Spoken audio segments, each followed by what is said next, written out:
What's up everyone and welcome back to Studio 3B. In this video, I wanted to, without any preparation, basically go into the macOS Monterey OpenCore install and see if I can get it to install using my internal GPU. This isn't the most ideal situation. I'd rather have a dedicated GPU, but to shell out the money for a new AMD graphics card is not something I'm prepared to do right now. So I am going to use my internal GPU and see if I can take a separate SSD and dual boot into macOS Monterey on the same computer that I'm running this Windows operating system on right now. Guys, but first, don't forget to click the like button. Please subscribe to my channel for more audio and technology content. The first step I do is bring up a browser and go to Dortania OpenCore Monterey.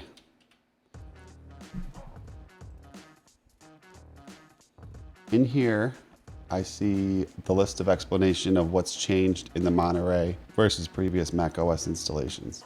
They've dropped Symbios support for certain Symbioses, and they've dropped NVIDIA Kepler, which is my graphics card. And I'll leave a link in the description of my previous video of why I switched to Windows after not wanting to buy a new GPU. Since then, I've realized that I really love Mac OS. I feel like my photos and a bunch of other things, the ecosystem I'm pretty much subscribed to. I use an iPhone, and the seamless integration is just something I just grown to love, and I just don't want to do away with it right now. So I wanted to see if I can keep my computer compatible with Monterey and just use the internal GPU for now. So if you do look at supported graphics cards, you will see that Intel GPUs are still supported for Haswell. So you would have to go to GPU support, and you'll see that Intel GPU support is still viable for Haswell. I'm currently using my internal GPU on Windows right now, just to make sure that it was still working, and it is. So you can see that the screencast here is coming from my internal GPU. I'm going to use the OpenCore guide and see if I can get Monterey to work on my computer. Always start with getting started and make sure that you go through all the steps that you need. Make sure you have everything you need to know, and you have a USB set aside that you can wipe out and put the installer on. Okay, the first thing we're going to do is create the USB. So we're going to download OpenCore package, and I'm going to go to the debug version because it's always recommended to use the debug version when you're first getting the operating system installed for troubleshooting purposes. It gives you more logs. So I'm going to just download the debug version of everything, and I subsequently will replace it with the release version once I have everything working. Okay, so I have that. I'm going to extract that, extract all. Okay. Now this is what we're going to start with. Proper tree. We're going to need this to configure our config.plist file. Make sure you don't use anything other than proper tree. It's going to corrupt the file if you do. I'm going to open that up, and I'm going to extract that. If you're coming from Clover, you don't want anything to do with Clover when you're doing OpenCore. So just start clean. Making the installer. I'm currently using Windows. I'm a Windows user, so I'm going to go to that link. I have my trusty USB. This currently has Big Sur installed. I'm going to wipe this out and make it a Monterey installer USB. 4 gigs or better. This is 32 gigs, so I should be fine. For USBs larger than 16 gigs, format to FAT32 using the Rufus method. And that's what I have, so let's go there. Download Rufus. Okay, I'm going to insert my USB.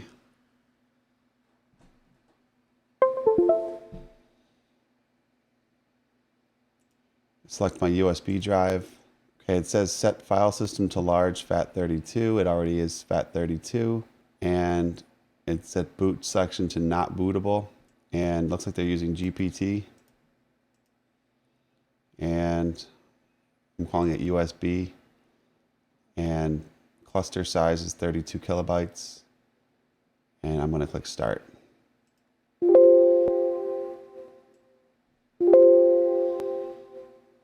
Now I'm going to create a folder called com.apple.recovery.boot. So I'm going to copy that string. Go to my USB drive. I'm going to delete the auto run stuff and create a new folder Paste the string in. Then move downloaded base system and recovery image files. Okay, so we haven't done that yet, so let's go back. So Windows users, we formatted the disk. Let's download macrecovery.py.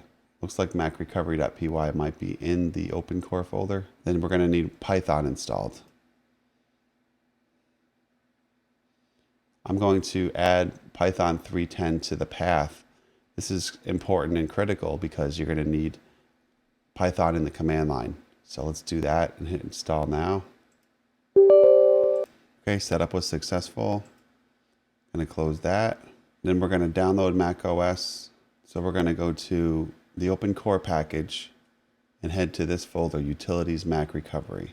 So let's go to the extracted OpenCore debug, Utilities Mac Recovery. I'm going to copy that path and I'm going to go to command prompt. I'm going to cd space and I'm going to right mouse click to paste that path. Then I'm going to run one of these commands. The latest version is Monterey, so I'm going to copy that and I'm going to run that. Okay, it downloaded that. That's the macOS installer. So Monterey note, as this OS is quite new, there are still some issues with certain systems to resolve. For example, see here. Okay, well, it's probably good to read into that. So let's do that. That's the page that we started at. And it said to take note of the deprecated NVIDIA, or actually removed support for NVIDIA cards. So that's something we're already aware of. So now we have our base system chunk list and DMG file right there. Next, making the installer, the Rufus method. We did this already. Next thing we're going to do is, this is where we were leaving off before. We're going to copy base system DMG and chunk list files. We're going to copy those and paste them in this folder that we created. Okay, everyone, that was fun.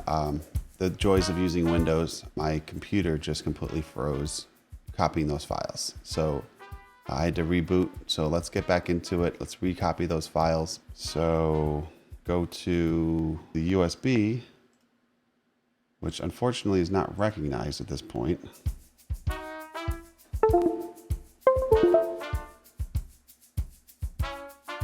So that got corrupted. So let's go ahead and go to the Rufus.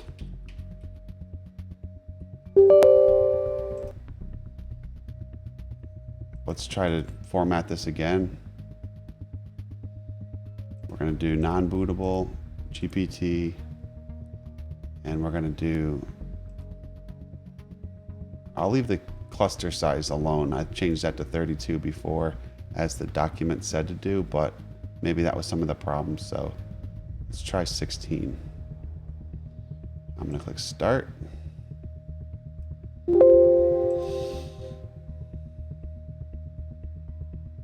And close that. Let's go back to the document. We had to create that com.apple.recovery.boot folder on the USB, so let's do that.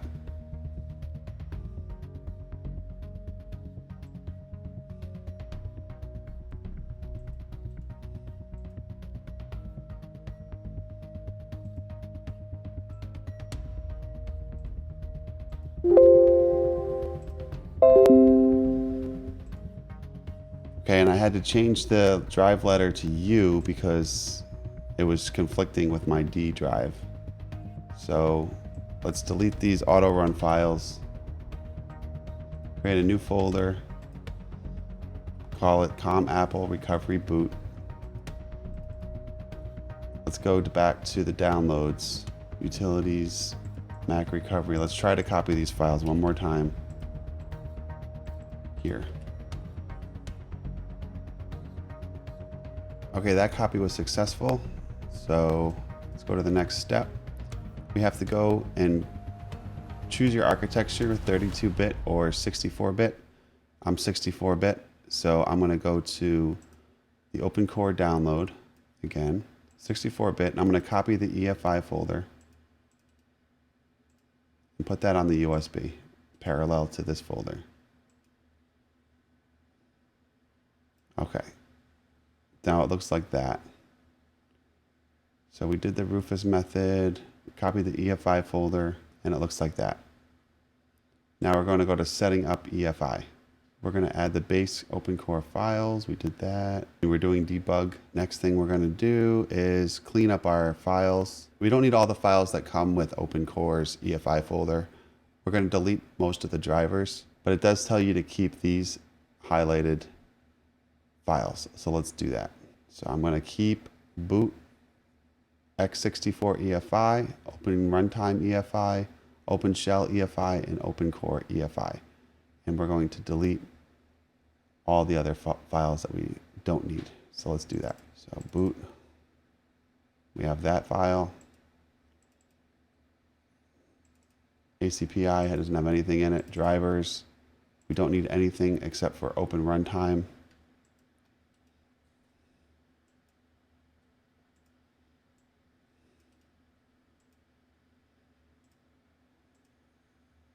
Kex doesn't have anything in it. Resources, we'll leave that alone. Tools, we don't need anything except for OpenShell EFI.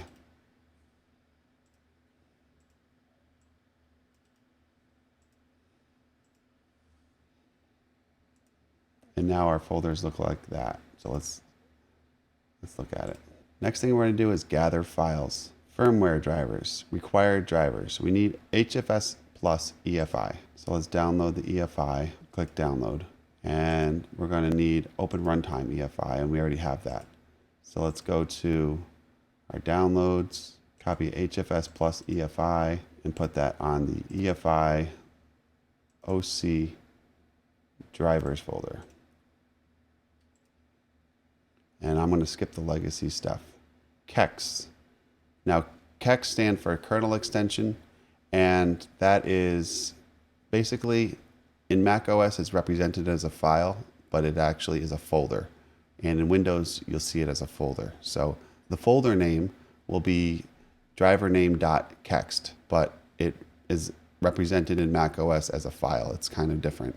So let's download the Kex we need. We need virtual SMC. And I'm going to download the debug version.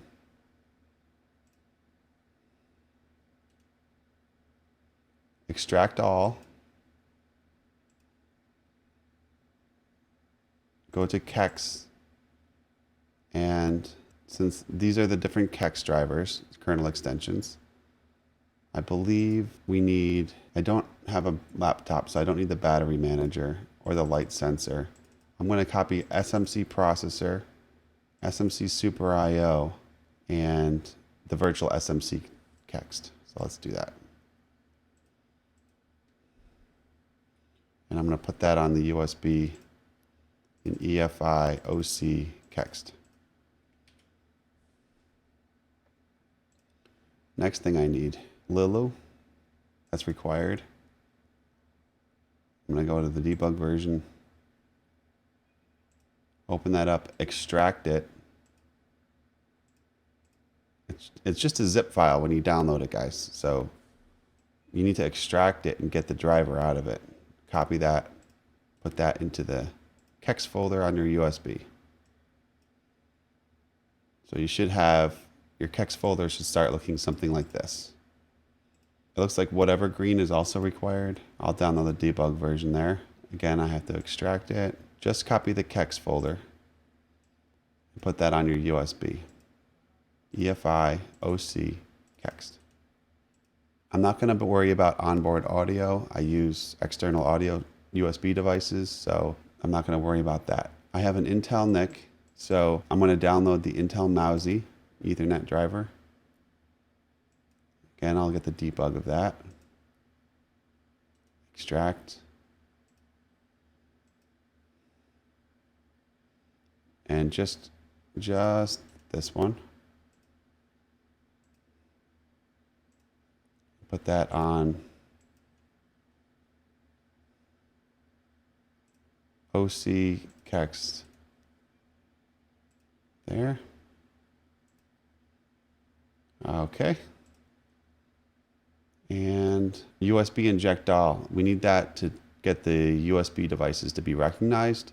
It's not going to be our permanent solution to rely on this though. I'll copy the latest one, open that up, extract it. I'm going to go to debug, and I'm going to copy that. Paste it here. XHCI unsupported. I'm not going to worry about that because I don't fall into any of these motherboards. Wi-Fi and Bluetooth. I am using a FenV card, which is, I believe, Broadcom. So let's not worry about that. Used for patching non-Apple, non-FenV Broadcom card. So I have a FenV card. So that's not something I need. That's not something I need. I am not an AMD CPU and don't need any of that. I'm not a laptop. SSDTs, we need to get these installed. I have a Haswell CPU, so I'm going to need the plug.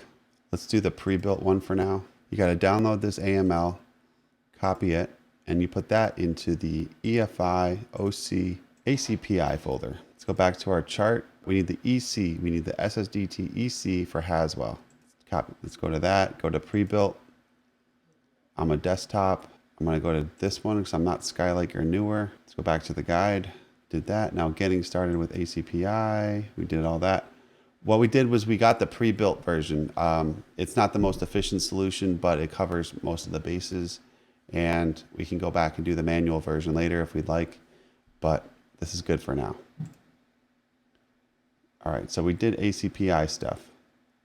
Next thing we have to do is go to our particular architecture, and we have to build a config.plist. So we have proper tree, we downloaded that.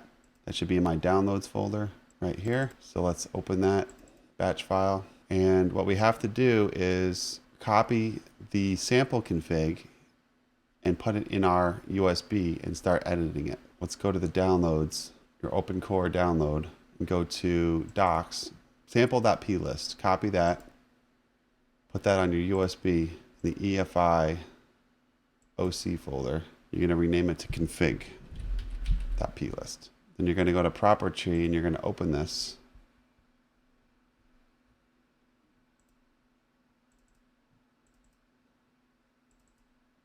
First thing you're going to do is delete these warnings.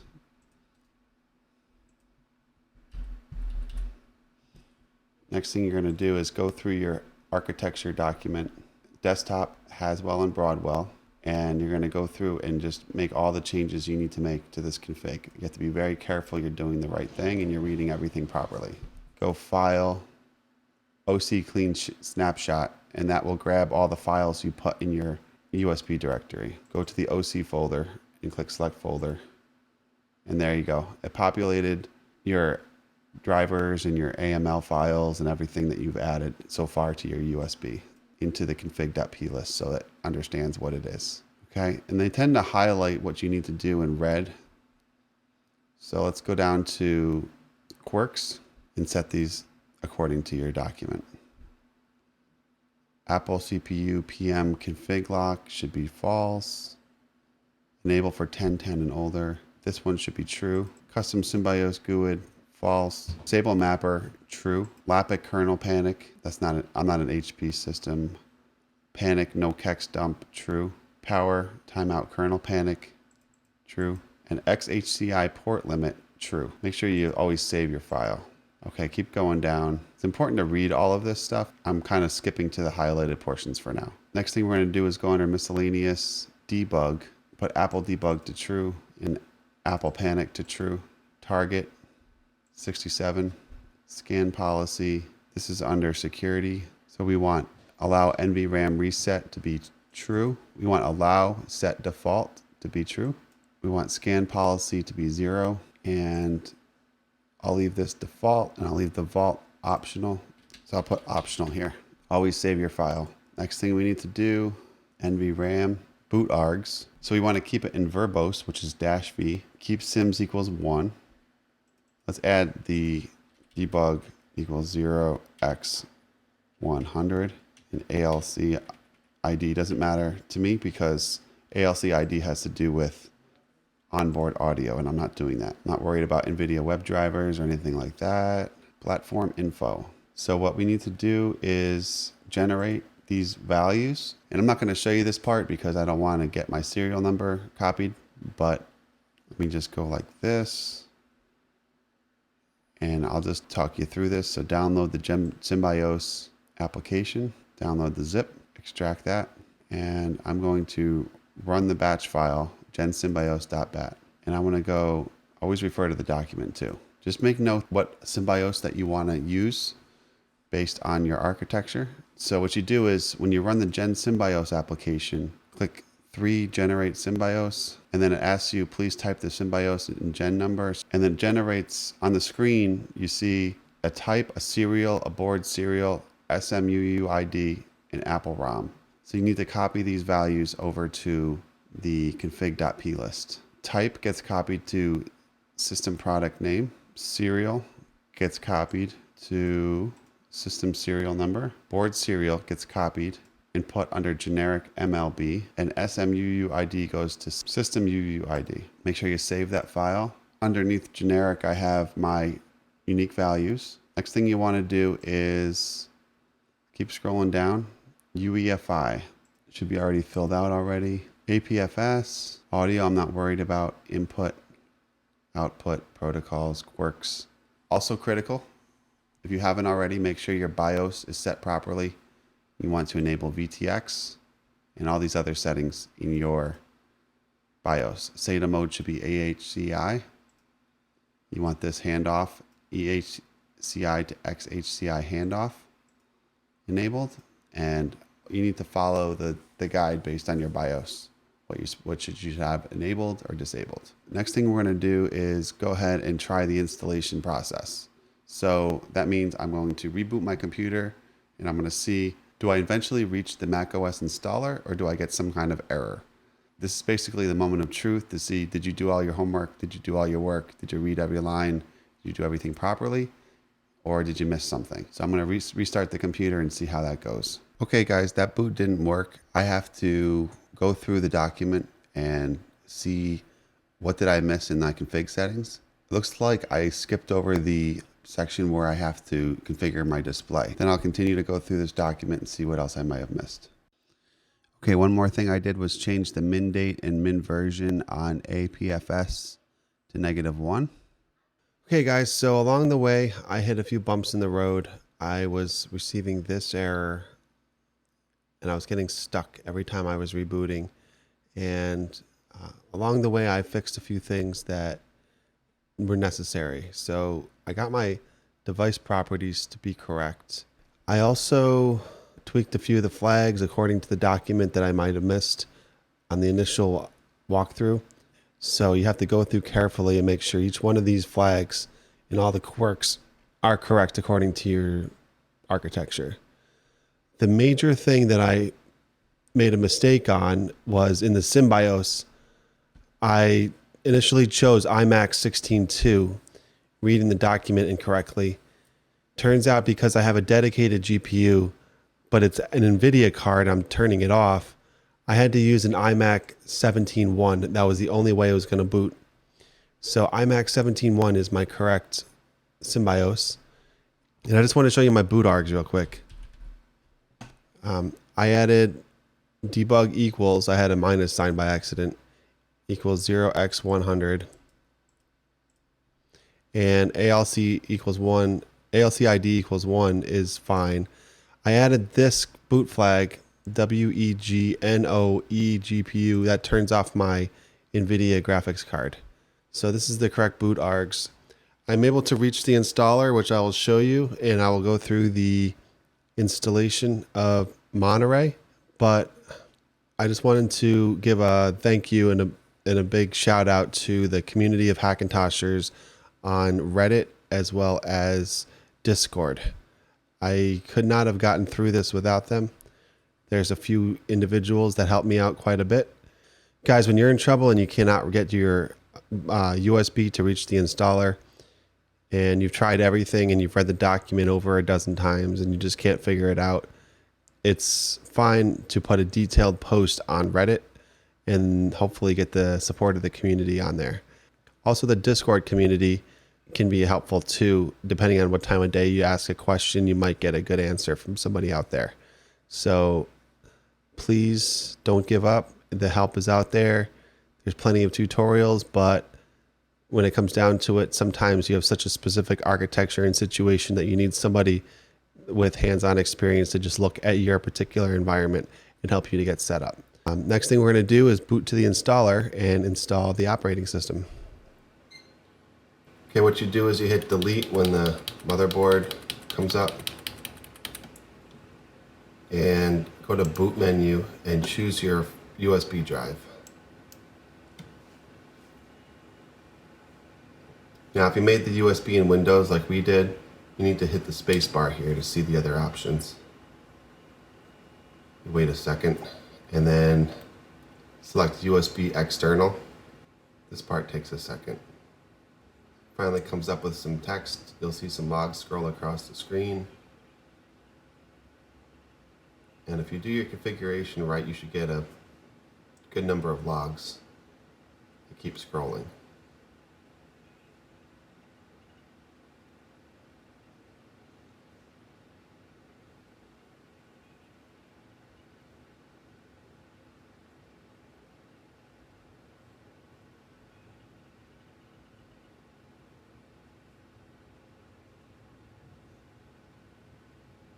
And there we go. We reached the macOS Monterey installer.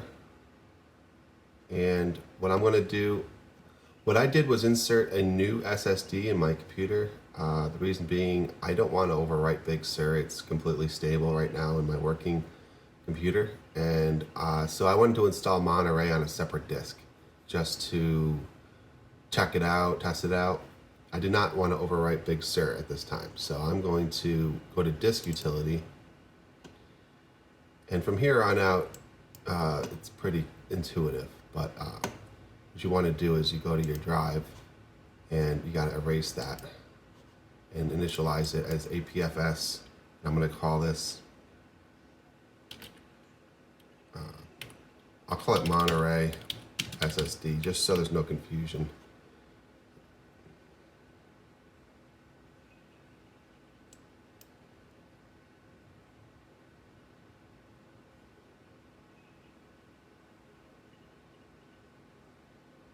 Okay, so now we have a separate disk that we could use. So let's close out of Disk Utility. And it looks like a recovery, but I'm just going to say reinstall macOS Monterey.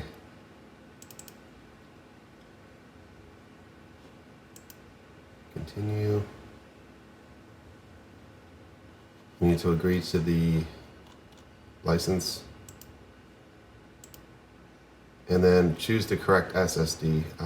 I've named mine Monterey SSD. Typically, you just call it Macintosh SSD if you only have one.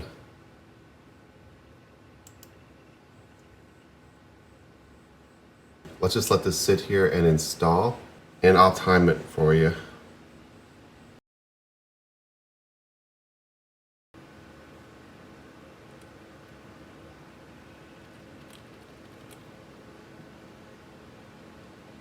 So when it reboots, you have to go back to the USB drive.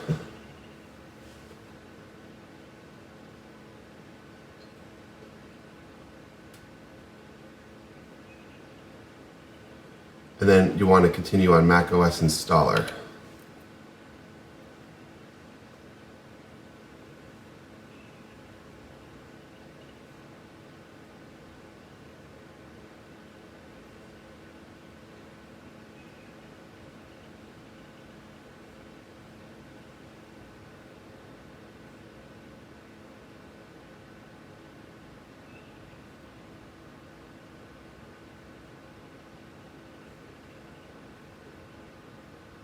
Okay, when it reboots again, you want to press delete.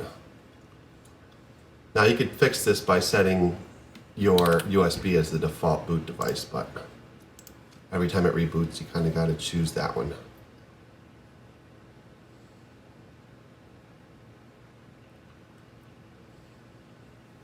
macOS installer.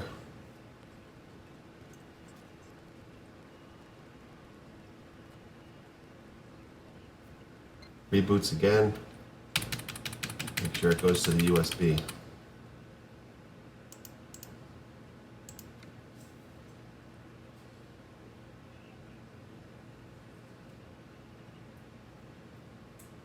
Now you have Monterey SSD available as a boot option.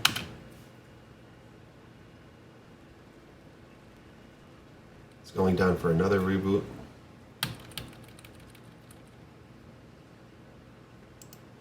And once again, we're going to boot to the USB.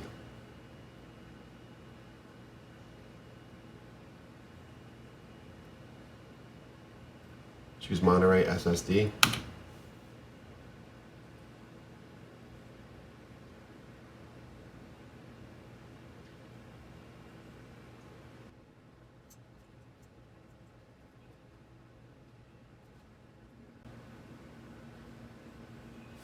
And then congratulations, you made it to the Monterey install. Choose your country.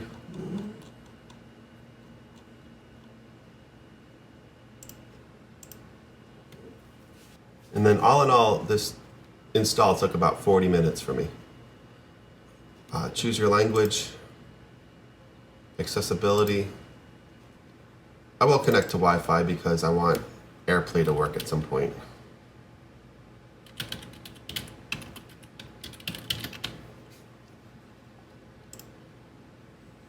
And then I'm not going to restore at this point. I'm not going to use Monterey as my daily driver, so I'm just going to say not now. I could do that later.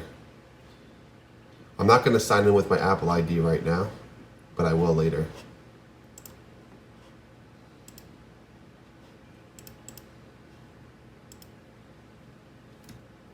I'm going to enable location services. I don't care about this stuff. Screen time, sure. I'm going to choose auto so it will be light during the day and dark at night.